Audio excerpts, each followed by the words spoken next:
Potato chips might be an easy, enjoyable snack, but once you're done, the bags go into the trash and end up in landfills. What was a quick snack for you became a long-term problem for our environment, since these chip bags are not recyclable and take hundreds of years to decompose. One nonprofit is doing good by not just collecting these bags, but actually making them into sleeping bags for people experiencing homelessness, using plastic waste to save lives by helping folks stay warm in the cold. How? Stay tuned, because that's where we're checking out in this week's episode. How are these chip bags contributing to the climate crisis? Where are these packets being collected from, and how do you turn them into sleeping bags? To find the answers, we'll talk to a group that's upcycling all of this into this.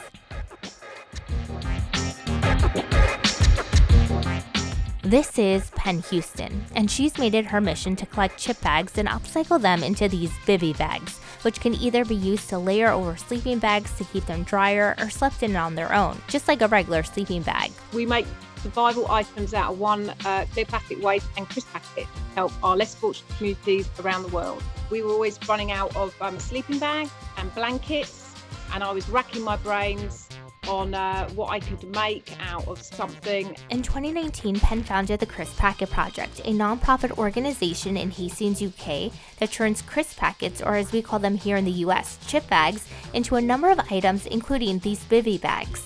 She began collecting crisp packets from people throughout the UK to create bivy bags. Why are they great? Well, for one, crisp packets are great heat reflectors, which is how they keep chips fresh and crisp. So when they're used in a bivy bag, they reflect an individual's body heat back to them, helping them stay warm. And second, they're excellent moisture barriers. By putting a chip bag turned bivy bag over a sleeping bag, it's protected for weeks from harsh weather. So with this fantastic crisp packet or chip packet, it's got this fantastic silver lining inside. So when you put it up against your chest, for instance, it will reflect your body heat back into your body, so keeping you warmer for longer. And it's a life-saving material, so it shouldn't be going to landfill as soon as it is. So how does a crisp bag become a bivy bag? First, Penn only works with average-sized crisp packets. The individual who purchased the crisp bags will cut it down the side and open it up into a landscape orientation. They will then wash the bag with warm soapy water and towel dry it. Chip bags can even be put into a tied-up pillowcase and thrown into a washing machine on low to wash a large number of bags. The bags are then sent to the Crisp Packet Project facility, where they are fused with baking paper and parchment paper using an iron on the highest heat setting.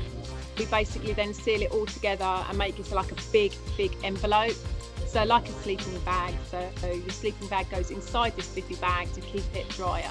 Then the bivy bag is ready. It takes about 3 hours and 112 crisp packets to make one bivy bag. Each bivy bag measures 220 centimeters by 120 centimeters. Crisp Packet Project also repairs bivy bags that have gotten damaged. We had a few come back that sadly got ripped on trees or just general, kicking about too much in the bag. And they came back and we redid them all up and sent them back out again. So it's one of those things that can be repurposed again and again. While the Crisp Packet Project accepts donated crisp bags, Penn says that there are some that do not work as well, like the UK Sensation and Kettle Chips, which have a thick package that make the finished items not as soft. Any bag the organization doesn't use are donated. It all began when Penn was volunteering at a local charity that was always running out of sleeping bags. She kept trying to think of ways she could help. One night at 2 a.m., she woke up with a clear vision of herself in a green crisp packet. The next day, she began fusing crisp packets together using surplus plastic bags from the food the charity had collected. I love helping people and I love creating something out of nothing. I've always done it since a child, not having a lot of money myself. Always made things out of things that have been left around, and I'm quite a creator that way. After she made the Crisp Packet Project Facebook page, Penn was inundated with thousands of crisp packets from all over the country. She's been churning out bivy bags ever since. The reason I created this is because sleeping bags are always getting wet, so I thought if I could try and make a waterproof layer to protect the sleeping bag for longer. That's why I came up with Crisp Packet, because it's got the reflective properties in it. It's waterproof. It takes over 80 years to decompose.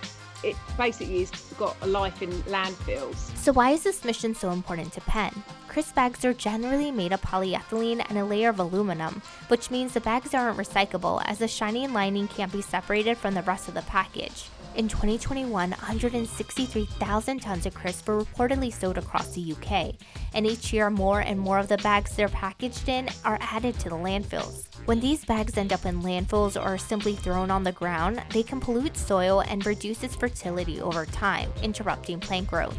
The crisp bags also threaten our marine life. The bags sometimes make their way into the ocean and other bodies of water where animals can try to eat them and end up hurt or killed. To help solve these problems, the Crisp Packet Project aims to keep making Vivi bags until plastic crisp bags are out of production. The company has rescued and repurposed more than 220,000 chip bags to date to create 1,500 plus Vivi bags and more than 5,000 items in total. In addition to making Vivi bags, Penn and her team also make survival blankets, which are being shipped to people in Ukraine. Approximately 75 chip bags are used for each blanket. Now, because of sadly Ukraine's war, we are sending mainly survival blankets over to them because we can make them much quicker. So we send over boxes to the people that are sending vans over there to help them. Crisp Packet Projects also makes wash kits, drawstring bags, ponchos, and radiator reflective sheets, which can help keep fuel bills down, all out of Crisp Packets. If you or someone you know could benefit from a Vivi bag, all you have to do is send Penn a message at crisppacketproject.com. Penn has Crisp Packet Project groups worldwide that collect and upcycle crisp packets in their area. The groups have created a community that shares information on making the Vivi bags and distributes them in their respective locations. So we recommend not to send them from outside the UK because of the carbon footprint. But we've made our website really clear for everyone to be able to set up a crisp packet project or a chip packet project. As I say, we've got 13 CPP area groups worldwide making these items, and other people that haven't got a group, they're just cracking on making our items. We've made it really easy for people to get all our information off our website, so they can use all our diagrams and YouTube videos, etc., that they can use, so they can crack on making something out of one-use plastic waste destined for landfill.